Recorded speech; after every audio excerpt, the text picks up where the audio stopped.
에베소서 4장은 교회로 한 몸을 부르심을 받았다. 그러나 그것이 고통이요 슬픔이 되지 않도록 온전하게 하시는 은혜를 주셨다. 성화, 변화, 성숙, 예수 그리스도를 닮아가는 한 사람 한 사람을 기대하시며 또 그럴 수 있는 성화의 은혜를 주신 것이 하나님의 이 비밀입니다. 또한 하나님의 은혜입니다. 그래서 우리가 함께 지어져 감으로 교회가 되어 교회를 통하여 만물을 다스리는 예수 그리스도의 몸이 되는 것이죠. 교회는 예수 그리스도의 몸입니다. 또한 예수 그리스도는 교회를 통해 만물을 다스리시고자 합니다. 그래서 교회가 세상의 대안인가, 하나님이 교회를 예수 그리스도를 통해서 세우시고 기대하시는 바가 바로 이것입니다. 이제 한 사람 한 사람이 지어져 가는 것이 필요한 것이죠. 교회가 공동체로 성숙하기 위해서는 한 개인 개인이 성숙해 가는 것이 필요합니다. 그래서 이번 주 말씀 계속 주시고 있는 것은 옛사람을 벗고 새사람을 입으라. 옛사람, 왜 우리가 옛사람, 이미 십자가에 못 박힌 놋뱀의 존재를 다시 입는가? 욕심 때문에 그렇다. 결국 십자가에서 죽이려고 했던 하나님의 옛자의 이 핵심인 에고, 이 에고의 본성은 바로 욕심이죠. 그래서 욕심 때문에 우리가 옛사람을 부활시키고 부활시켜서는 안 될 이 옛본성, 옛습관들을 따라 살게 된다라고 말씀하십니다. 두 번째, 새 사람을 입으라라고 말씀하시면서 참 심령이 새로워지라는 아주 귀한 말씀을 하십니다. 마음의 태도. 참 성경이 우리를 뜨끔뜨끔하게 하는 이 문구 중에 하나가 바로 이것입니다. 사람은 드러난 행위로 평가를 하고 평가를 받습니다. 그러나 하나님은 내가 너에게 무엇을 요구를 하든지 그 일을 하는 마음의 태도를 본다라고 말씀하시는 것이죠. 심령이 새롭게 되어라 라는 것은 그 마음이 어떠한가를 우리를 살펴보게 합니다. 교회를 통해 만물을 다스리려면 우리의 마음 바닥이 참 중요하고 우리의 마음 중심이 참 중요하다라는 것을 일깨워 주십니다. 우리는 드러난 행위로 사람 앞에 또 내가 스스로 또 평가하고 평가를 받습니다. 그러나 하나님께서는 드러난 것 이전에 우리의 마음, 사실은 그 마음이 열매를 결정하는 것이고 이 보이지 않는 그 마음이 그 열매의 성격을 규정하고 가름하기 때문에 결코 그 열매는 그 마음을 속일 수 없기 때문에 그렇습니다. 그래서 여러분, 우리의 마음의 태도, 사실은 훈련은 그 훈련을 하는 것입니다. 우리의 마음이 정말 주님 앞에 온전하게 되는 것. 그래서 또한 성령을 보내주셨죠. 그렇게 새 사람을 입는 그 일이 심령, 마음의 태도가 계속 예수 그리스도의 마음을 따라가는 것. 너희 안에 이 마음을 품으라 곧 그리스도 예수의 마음이니 자기가 중요하지 않고 또 자기가 낮아져도 불쾌하지 않고 또 자기가 모욕당해도 그렇게 감정적으로 반응할 것이 아니라 정말 하나님의 목적을 따라서 한 발 한 발 걸어가시는 그 마음이 예수 그리스도의 마음입니다. 그런데 하나님은 다 보고 계시고 그리고 정말 우리가 그 벼랑 끝에서 떨어진 다음 우리를 살리시고 높이시고 또 우리를 또 증명해 주시는 그 일이 남아 있습니다. 그래서 중심의 진실함이 참 중요하다라는 생각을 거듭거듭 합니다. 무엇으로 우리의 중심을 지켜나갈 것인가? 성경은 예수 그리스도로 기초하라. 예수의 마음을 품으라. 예수를 깊이 생각하라 라고 얘기를 합니다. 그래서 우리가 새 사람을 살 수 있고 또 살 수 있는 또 은혜, 변화할 수 있는 은혜, 성숙할 수 있는 모든 것을 우리에게 이미 예수 그리스도를 통해서 주신 것이죠. 이제 25절에서 32절은 성도들 간의 구체적인 삶의 모습, 새 사람의 행실에 대해서 설명하고 있습니다. 굉장히 디테일합니다. 첫 번째를 보면 그런즉 거짓을 버리고 각각 그 이웃과 더불어 참된 것을 말하라. 이는 우리가 서로 지체가 됨이라. 예, 지체 한 몸이기 때문에 무엇을 해야 되는가? 첫 번째는 거짓을 버리고 이웃과 더불어 참된 것을 말하라 라고 합니다. 왜 거짓을 버리고 참된 것, 진실을 말해야 하는가? 도덕적이고 윤리적인 차원의 권면이 아닙니다. 이것은 그 이유는 영적인 측면입니다. 왜 거짓을 버리고 참된 것을 말하라고 하는가? 새 사람을 입었기 때문에 그렇습니다. 24절에 보면 하나님을 따라, 하나님의 형상을 따라라는 뜻입니다. 의와 진리의 거룩함으로 지으심을 받은 새 사람.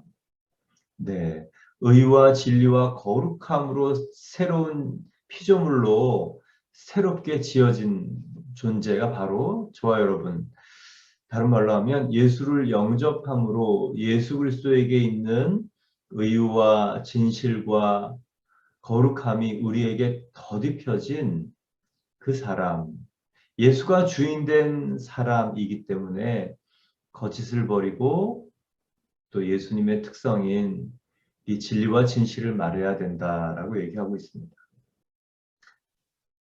주인이 바뀌었기 때문에 그렇다는 거예요. 거짓의 특징, 여러분 무엇입니까? 네, 이 귀신의 특징이고 마귀의 특징입니다. 저희가 암송하는 요한복음 이 8장 44절, 너희는 너희 아비 마귀에게서 났으니 너희 아비의 욕심대로 너희도 행하고자 하느니라. 예, 그는 처음부터 살인한 자요, 진리가 그 속에 없으므로 진리에 서지 못하고 거짓을 말할 때마다 제 것으로 말하나니 그는 저가 거짓말장이요 거짓의 아비가 되었습니다. 예전에는 우리가 마귀의 자식이기 때문에 거짓을 이야기했다. 이야기할 수밖에 없다. 그리고 그 거짓의 특징은 자기 보호, 결국 자기를 위한 것이죠. 그러나 이제 주인이 바뀐 존재, 마귀 자식에서 예수 그리스도의 형상을 입어 하나님의 자녀가 된 존재는 주인이 바뀌고 신분이 바뀌고 또 아버지가 바뀌었기 때문에 이 마귀 자식의 일을 버려야 된다는 얘기를 하고 있습니다. 왜 거짓말을 하지 말아야 되는가에 대한 설명이 굉장히 충격적이죠. 거짓은 마귀 자식이나 하는 짓이다 라고 얘기를 하는 겁니다. 오늘 이 본문을 보면서 변명할 것이 없다라는 생각이 듭니다. No excuse. 예. 더 이상 변명할 것이 없고 변명하지 말아라. 결국 거짓은 자기를 위한 것이고 그리고 자기를 위한 거짓은 이 마귀짓이며 그리고 이 거짓을 통해서 더욱 자기가 하나님과 멀어져 간다는 것을 오늘 본문에서 얘기를 해줍니다. 그래서 성령의 충만함이란 무엇이냐? 나를 위해서 조금 보탠 말, 조금 뺀 말, 이게 불편해지는 게 성령 충만입니다. 이제 드러난 거짓말 잘 안 하죠. 이제 예수님 믿고 이제 그런 훈련은 이제 되는 것 같아요.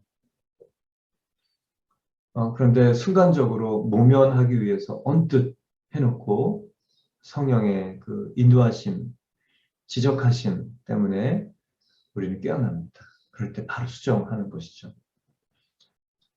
아이들의 특징에 있습니다. 유치원에서 유치원 선생님들이 아이를 통해서 다 들었어요 라고 얘기하는 것. 예, 깜짝 놀랐죠. 아이들은 진실합니다. 네.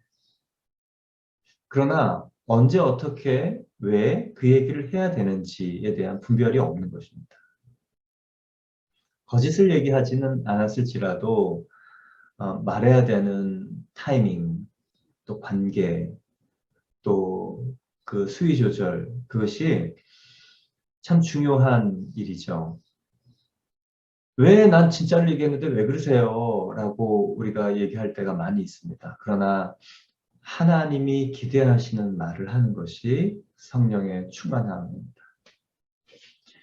이 세 사람의 두 번째 특징이 26절, 27절 있습니다. 분을 내어도 죄를 짓지 말며 해가 지도록 분을 품지 말고 마귀에게 틈을 주지 말라. 분을 낼 수 있다. 그러나 그 분 때문에 이 죄로 변화되는 것은 하지 마라. 해가 지도록 그래서 분을 품지 말라는 것입니다. 왜 그렇습니까? 해가 지고 밤이 되고 이 잠 못 이루는 밤 우리 보낼 때 얼마나 많습니까? 분은 어떨 때 분이 나는가? 상처받을 때, 모욕받을 때, 억울할 때. 또 긍정적인 의미로는 이 의분, 거룩한 의분이 있죠. 하나님도 화를 내셨고 또 예수님도 성전에서 또 화를 내셨습니다. 그러나 성경에서 얘기하는 것, 분이 날 수 있다. 그러나 해가 지기 전에 지도록 분을 품지 말라. 히브리인들의 개념은 일몰이 하루의 시작입니다. 하루를 시작함으로 어제의 잔재로 그 하루를 그 마음을 꼬이고 엉키고 또 감정적으로 시작해서 감정이 주인 되지 못하게 하라 라는 뜻입니다. 감정이 주인이 될 것이냐, 그날 예수님의 마음이 주인이 될 것이냐, 우리에게 선택하라라는 말씀이죠. 그렇게 되지 않을 때 마귀에게 틈을 준다라고 말을 합니다. 그것을 묵상하고 생각하며 그리고 그것이 비방이 되고 험한 말이 되고 또 그것이 부메랑처럼 돌아와서 더 큰 분이 되는 것. 그래서 감정, 슬픈 감정, 하나는 감정, 뭐 다 우리 인간의 희노애락 있을 수 있죠. 그러나 그 감정의 주인이 자신이 되면, 아니, 자신을 다스리는 주인이 감정이 되면, 이제는 건강한 이성적 그리고 관계를 풀 수 있는 기회를 갖지 못하기 때문에 그렇습니다. 세 번째는 28절입니다. 도둑질하는 자는 다시 도둑질하지 말고 돌이켜 가난한 자에게 구제할 수 있도록 자기 손으로 수고하여 선한 일을 하라. 이 에베소 교회 또 이 교회 소아시아 교회 근동에 이렇게 교회 안에서 도둑질하는 일이 있었던 모양이에요. 그래서 사도 바울이 이 성도들 안에서 교회 안에서 공동체 안에서 더욱이 그리스도인으로서 이 사회생활을 하고 또 이웃 간의 관계에 확장되어 갈 때 도둑질하지 말라라고 얘기를 하고 있습니다. 그러면서 권면하는 것은 무엇이냐? 자기 손으로 수고하여 선한 일, 노동을 하라라는 것입니다. 노동의 첫 번째 이유는, 소극적인 이유는 남의 것을 쉽게 가져와서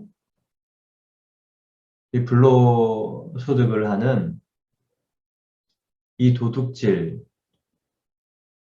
하지 않고 자기 밥벌이를 자기가 하기 위해서 일을 하라라고 말하고 있습니다. 그러나 일해야 되는 적극적인 이유도 사도 바울이 설명하고 있는데요. 왜 열심히 노동해야 되는가? 왜 땀을 흘려서 일해야 되는가? 더 적극적인 성경의 이유는요. 자기가 자기 입에 풀칠하고 또 자기 가족 필요한 것들을 살기 위해서가 아니고 가난한 자를 구제할 목적이 우리의 노동의 적극적이고 큰 이유다라고 성경은 말하고 있습니다.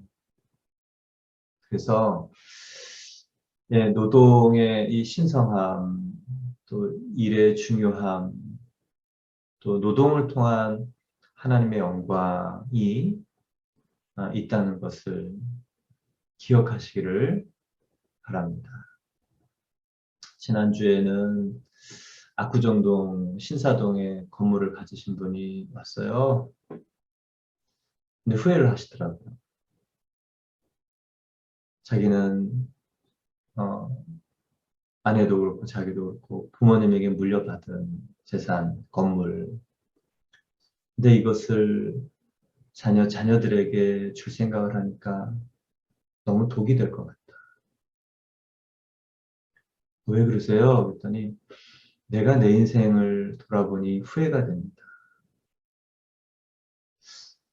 그 얘기를 하시더라고요. 그 자녀가 30살이 됐는데 그냥 건물 믿고 있는 거죠. 그러니까 부모님이 답답하셨던 거예요.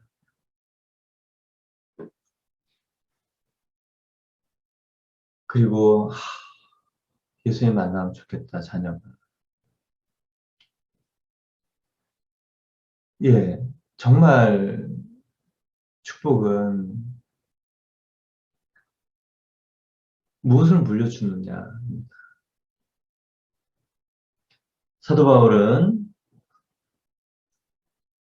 믿지 않는 사람들 내가 그리스도인임을 나타낼 수 있는 이 첫 번째로 거짓말 안 하는 거, 그리고 분별력 있는 진실을 말하는 것 얘기합니다. 두 번째는 예, 분이 나서 할 말 안 할 말 다 하고 죄를 짓고 또 악을 토해내고 그런 모습을 우리가 가끔 보이죠. 주로 가족들입니다. 가족들. 그러면 참 믿지 않는 사람들이 볼 때 참 예수님 믿어도 예수 믿어도 별거 없구나. 교회 다녀도 다 똑같구나. 이런 얘기를 하죠. 세 번째는 편하게 쉽게 살려고 하는 것 하지 마라 라고 성경은 말하고 있습니다. 남의 것 도둑질해서 쉽고 편하게 사는 것 결코 덕이 안 된다. 덕이 되고 그리고 다른 사람에게 본이 되는 그런 어, 삶의 태도를 가지라라는 것입니다. 네 번째는 29절에 무릇 더러운 말은 너의 입 밖에도 내지 말며 오직 덕을 세우는 데 수용되는 대로 선한 말을 하여 듣는 자에게 은혜를 끼치라. 더러운 말, 우리가 쌍욕을 하겠습니까? 뭘 하겠습니까? 그런 거 없죠. 그러나 여기서 말하는 더러운 말은 저한테 이 더러운 말을 재해석하라라고 얘기를 한다면 정죄의 말, 그리고 대안 없는 이 소망 없는 말, 예, 얘기를 다 하고 나면 뭔가 이게 마음이 조금 이상해지는, 좀 뒤가 껄껄한 말, 그런 말은 입 밖에 내지 마라. 이 더러운 말을 입 밖에도 내지 말고 오직 덕을 세우는데 소용되는 대로 선한 말을 하여 듣는 자들에게 은혜를 끼치게 하라. 서로 얘기를 나누면 소망이 생기고 서로 얘기를 나누면 대안이 나오고 서로 얘기를 나누면 덕이 되어서 은혜가 끼쳐지는 말. 사도 바울은 이 교회 공동체 구성원들에게 이렇게 하나씩 하나씩 교회가 세워지고 지어져 갈 때 필요한 일들을 오늘 네 가지를 요구합니다. 여러분, 이렇게 선한 말을 하고 은혜를 끼치고 또 새로운 소망을 나에게 부어주고 그리고 대안을 가지고 있는 말을 하는 관계들이 있습니까? 아니면 얘기를 다 하고 했지만 어딘가 마음이 좀 불편한 얘기를 하십니까? 오늘 에베소서 세 사람의 네 가지를 얘기합니다. 이 1, 2, 3, 4의 큰 공통점은 25절에서 29절까지는 마귀에게 틈을 내어주지 않도록 네 가지를 주의 깊게 하라라는 것입니다. 그리고 이제 30절에는 그것이 마귀에게 틈을 내주는 일일 뿐만 아니라 성령을 근심케 하는 일이다라고 얘기를 하고 있습니다. 30절 말씀 보겠습니다. 하나님의 성령을 근심하게 하지 말라. 그 안에서 너희가 구원의 날까지 인치심을 받았느니라. 구원의 날에 우리를 보증해 주시는 그분을 근심하게 하지 말라. 이게요, 언뜻 생각하면 굉장히 무서운 말입니다. 구원의 날에 우리를 보증해 주시는 그분을 슬프게 하거나 근심하게 하지 말라. 확대 해석할 것까지는 없죠. 근심하게 하면 인치심이 변화되나? 우리 보증이 안 되나? 뭐 이런 염려까지도 들게 할 만한 확대 해석의 가능성이 있습니다. 그러나 확대 해석하지 않고 우리 인치심을 해주시는, 보증해 주시는 그분, 예, 우리를 인쳐주시만 우리를 순간순간 우리 때문에 근심하게 하지 말라라고 이렇게 얘기하는 게 이제 주류의 해석이죠. 예, 성령의 소멸, 또 성령의 해방, 또 이 성령의 또 여러 가지 어, 그 불편함까지는 아니지만 이 성령의 소멸, 또 성령의 멸시, 또 성령 해방보다 결코 중요하지 않지 않은 그런 이슈가 바로 성령을 근심하게 하는 일입니다. 사람들은 이 성령에 대해서 뭐 잘 알죠. 삼위일체 하나님입니다. 또 오순절 성령 강림을 통해서 교회가 탄생하게 하신 분입니다. 또 은사를 또 주시는 분이십니다. 또 예수님의 모든 것들 우리에게 그대로 프로세싱 해주시는 분입니다.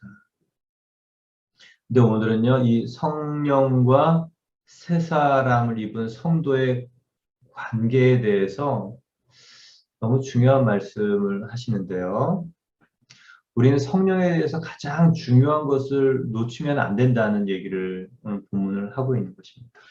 물론 아까 얘기한 대로 삼위일체 하나님, 교회 세우시고 은사를 주시고 예수님의 모든 것을 다스려 주시지만 신구약의 차이, 구약에는 미션을 주셨어요. 특별한 사역을 하게 하시고 잠깐 있다가 떠나셨습니다. 근데 신약은 내주 하십니다.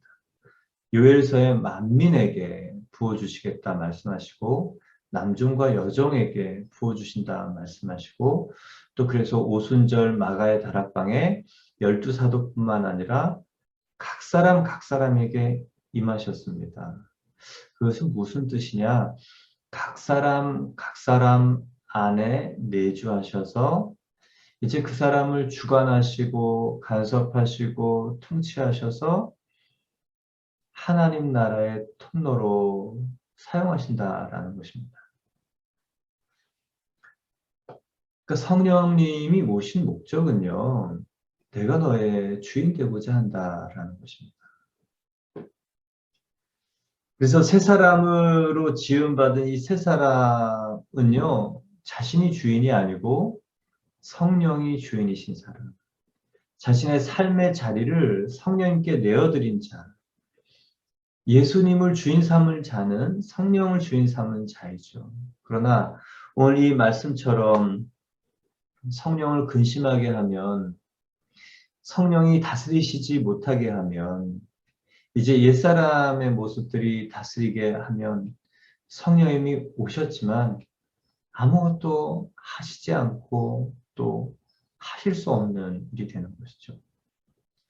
예수님은 성령에 이끌리셔서 사역을 하셨습니다. 철저하게.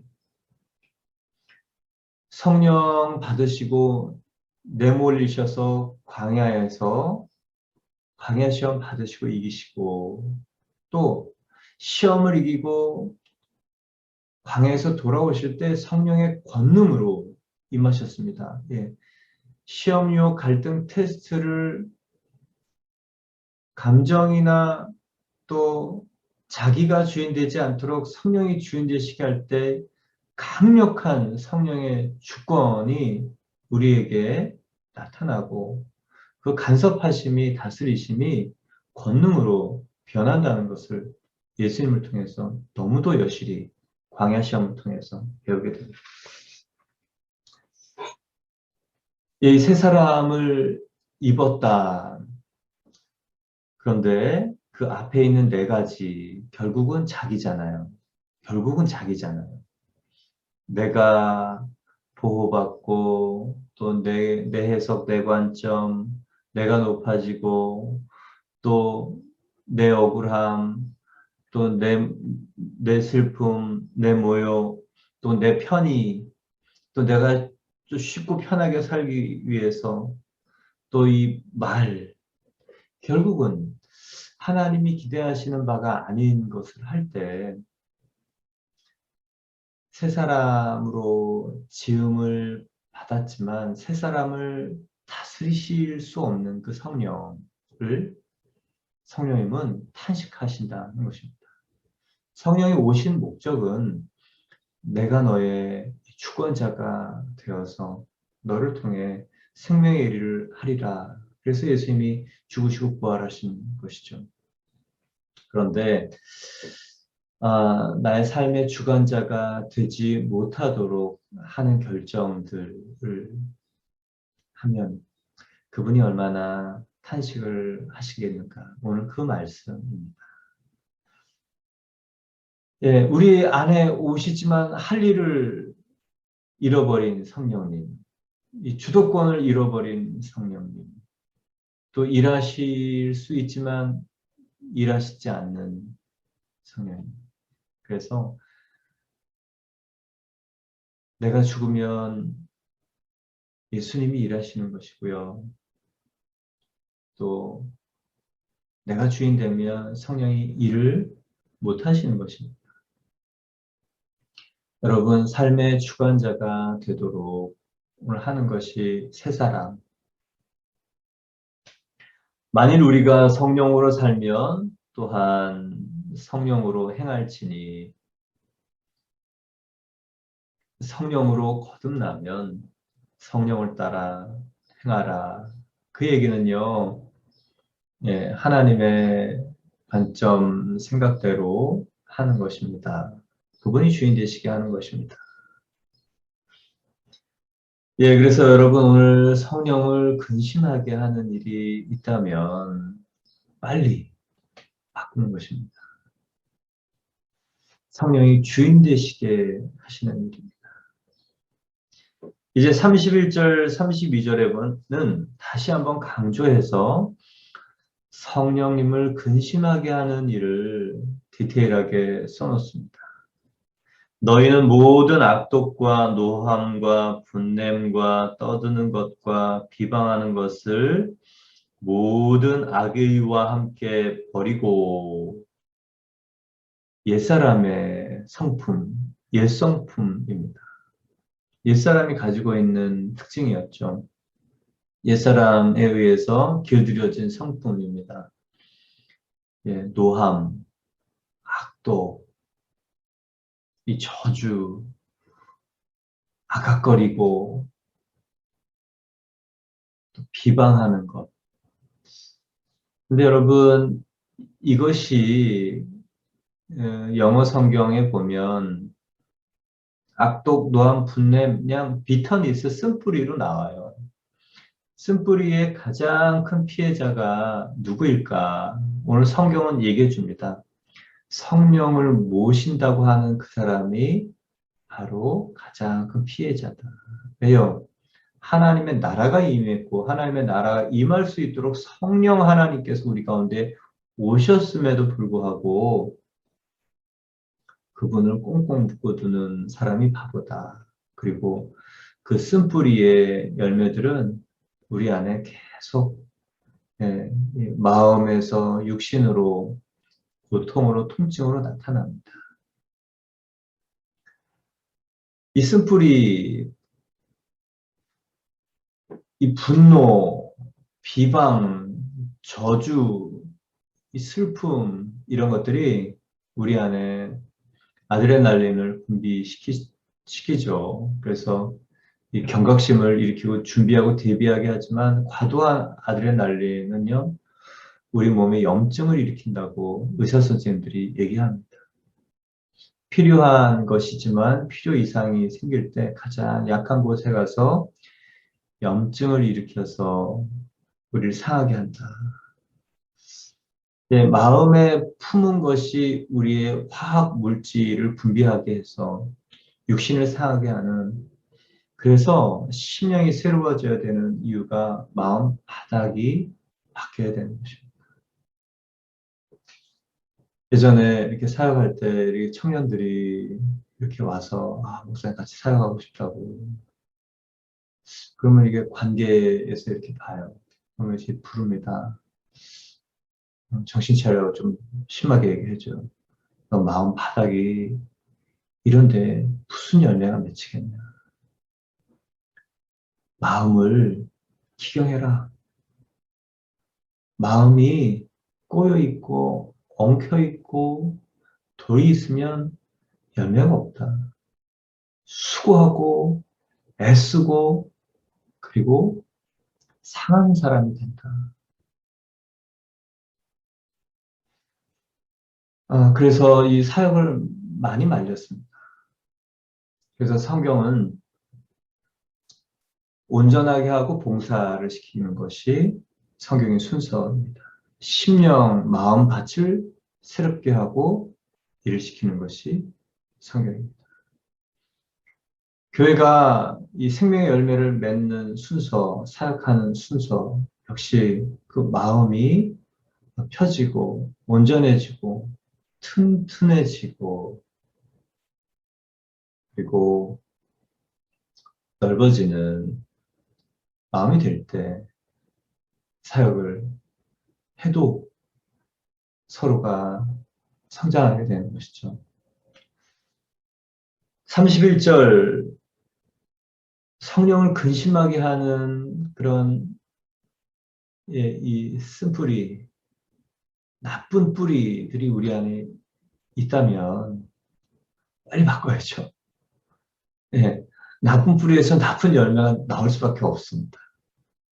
근데 이미 성령님을 통해서 우리에게 좋은 뿌리, 완전히 다른 나무에 접붙여지도록 우리를 바꿔놓으셨어요. 그렇기 때문에 우리는 그 새로운 열매를 맺을 수 있다고 얘기합니다. 그것이 32절입니다. 서로 친절하게 하며 불쌍히 여기며 서로 용서하기를 하나님이 그리스도 안에서 너희를 용서하심 같이 하라. 거의 여기서는 할 말이 없어집니다. 변명할 수 없는 얘기를 사도 바울이 딱 해줘요. 용서받은 자들이다. 너희가 원죄를 용서받은 자들이다. 그래서 원죄를 깨닫는 게 너무 중요해요. 이 선악과 원죄에 대한 동의로 다른 사람을 용서하기는 어려워요. 그런데 내 원죄를 깨닫고 하나님께서 그리스도 안에서 나를 용서하신 그 원죄인인 나를 용서받은 그것이 바로 깨달아지면요. 그런 은혜는 없는 거죠. 그러면 사람이 바뀝니다. 그래서 새 사람의 근거, 예수님이 우리에게 오셔서 의와 진리와 거룩함과 구원함이 되셨기 때문에 우리가 새 사람이 됩니다. 사랑하는 성도 여러분, 저희가 오늘도 성령을 회방하거나 또 소멸하거나 그런 일을 저희들은 하지 않죠. 그러나 근심하게 하는 일이 있다면 오늘 우리 디테일한 삶의 모습, 언어, 감정, 그리고 이 일, 그리고 하나님의 원하시는 말 통해서 성령님께서 힘써 내가 너 그렇게 얘기하는 게 너무 기쁘다. 내가 너를 통해서 일하지 않을 수가 없다. 네가 그 마음을 품는 게 나는 너무 기쁘다. 내 마음에 합한 사람이다. 그리고 나는 네가 그 마음으로 일하는 것이 너무 기뻐서 후히 주고 흔들어서 부어주고 싶다. 라고 성령님이 여기실 만한 저와 여러분 되시고 더 그렇게 되시기를 축원합니다.